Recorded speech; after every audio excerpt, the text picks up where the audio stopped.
I'm the Environmental Compliance Manager for the City of Charlotte for the Charlotte-Mecklenburg Utilities, which is where, if you live in Mecklenburg County, it's where you get your drinking water from and where you send your wastewater to. How many people have had a drink of water in Mecklenburg County in the last week? Then you're my customer. You're the person I'm looking for, you know? The biggest thing that I want to get across today is that we try very hard to work with businesses. Mecklenburg County is very business proactive and positive. But that being said, we also have restrictions, and I have to drink this water too. I live here. So I always think about that whenever I'm doing my job. And what goes in may not come out. So that's another thing we think about a lot. The Clean Water Act objective is to restore and maintain the chemical, physical, and biological integrity of the nation's water. If you discharge to a sanitary sewer, you are discharging to the nation's waters, because guess what? All it does is go right through us and right into that same river, okay? Our job is to clean it up to the best of our ability, but what goes in may not come out, all right? Charlotte-Mecklenburg Utilities, we serve all of Mecklenburg County. We have approximately 3,900 miles of sewer pipe and 3,900 miles of water pipe.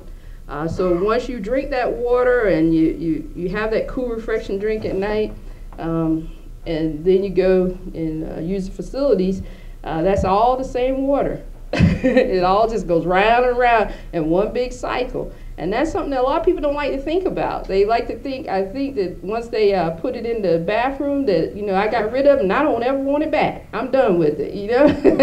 But we have to take that and recycle it back to the Catawba River. In particular, we also have a discharge at the Yadkin. We are a nonprofit enterprise fund. We do not receive tax dollars. I always like to say that because I always get phone calls from people to say, well, my tax dollars, and I always say, no, ma'am, your tax dollars really don't. You know, we run off of water and sewer fees only.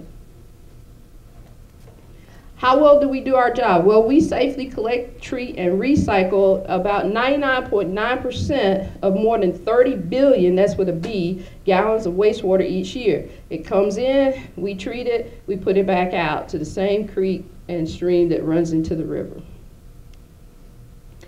We always, at least I always feel comfortable with the misnomer wastewater. It implies that we're going to waste some of it, and that's not the case. If nothing else, we've learned over the past few years that we can't afford to waste a drop of water. So my group is called System Protection. We're part of environmental management, and our mission is to protect public health, the environment, and we are required by law to protect the collection system, which is the sanitary sewer collection system, protect the sewer workers, so we have to make sure that the sewer workers have a safe place to work, prevent interference or pass-through. Interference means that if it will go into the wastewater treatment plant and interfere with our biological process, this is not a chemical process. A lot of people think wastewater treatment is magic chemistry. It's not. It's the same kind of biology that goes on in your intestines. So if you wouldn't put it in your stomach, more likely it probably doesn't belong in a wastewater treatment plant. All right? And pass-through is whenever we can't treat it all. It passes straight through the wastewater treatment plant and goes right out into that same creek or river that stormwater goes to. And we have to protect the solid portion. The solid portion of your waste stream is what we call biosolids. And what we do there, we recycle that also. It goes through a process called land application out to farms, believe it or not. Not farms where you get food from, but farms for pasture land for cows, for example. So a lot of people think that we have a magic holding tank in the sky and you flush it and you got rid of it and now it's gone, poof, magic. No. The water part, we clean it up and we recycle it back to your drinking water source. The solid part, we recycle it back to farmland. So everything is part of a continuous cycle. We try to achieve our goals by education. We try and get out and educate. This is an example of what we try to do on a continuous basis. However, the law allows that if we cannot achieve our goals by education, then we enforce. So the regulatory requirements have some general prohibitions in them. These are things that are not allowed in the sanitary sewer system. Any pollutant that will cause a fire or explosive hazard, things that are solid or viscous, petroleum oil, non-biodegradable cutting oil, mineral oil, anything having a pH less than 6 or pH greater than 12, any wastewater that contains a pollutant that will cause interference, any wastewater that has a temperature that will inhibit biological activity. We usually use 150 degrees Fahrenheit. Any pollutant that will result in a toxic gas, vapor, or fume that may cause worker health and safety problems.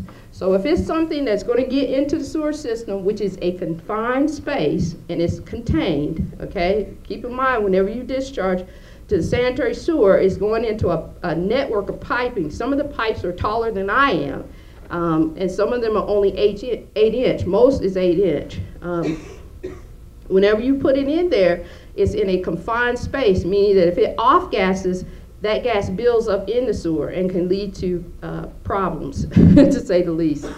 Our local limits are what we look at is capacity. Can we take the flow? Because sometimes we can't take the flow. Wastewater treatment plants are endless reservoirs. They are finite in size.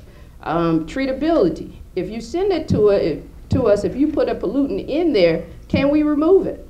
Some pollutants, such as heavy metals in particular, we cannot remove effectively, okay? And we want to say that across, just off the top, all right? Another issue that we're seeing now is phosphates. Phosphates is just the inorganic salt for phosphorus, and phosphorus is a nutrient. If we can't remove enough phosphorus, it's going to lead to a problem that we're already seeing. Water quality. If it's going to cause our discharge to become a problem, then we say, okay, our removal rate is not sufficient and we can't take it. Biosolids, if we can't reapply the solid portion to farmland, then we say we can't take it. And finally, air quality is important to us also, because in the treatment of wastewater, just like you have off-gassing in your own personal body system, we have off-gassing. That's right. The same biological system that's going on inside you is very similar to the biological system that's going on inside a wastewater treatment plant. So we have a lot of off-gassing at wastewater treatment plants. The law says that, be it local, state, or federal, the most stringent limitations shall apply when you're dealing with sanitary sewer systems, okay? The most stringent. So no matter what we may say in here, if there's a more stringent regulation somewhere, that's the one, no matter where you are in the nation, that's the one that applies. But why is that? Why does the most stringent have to apply when you're putting it to a sanitary sewer system? Can't those guys handle it? Can't they deal with everything? It's, you know, it's the toilet. We can flush anything, right? No. Here's an example of a problem. We had some off-gassing. The gas that we off whenever we deal with wastewater is either going to be methane or hydrogen sulfide that builds up into the sanitary sewer system. We had an injured worker who sued the county for $750,000, not this county, but another county, and he won. Gasoline. If you spill gasoline in there, or if you're out washing up at a location and you're pushing gasoline into the sanitary sewer system, that can be a problem because that gasoline spills can back up into homes.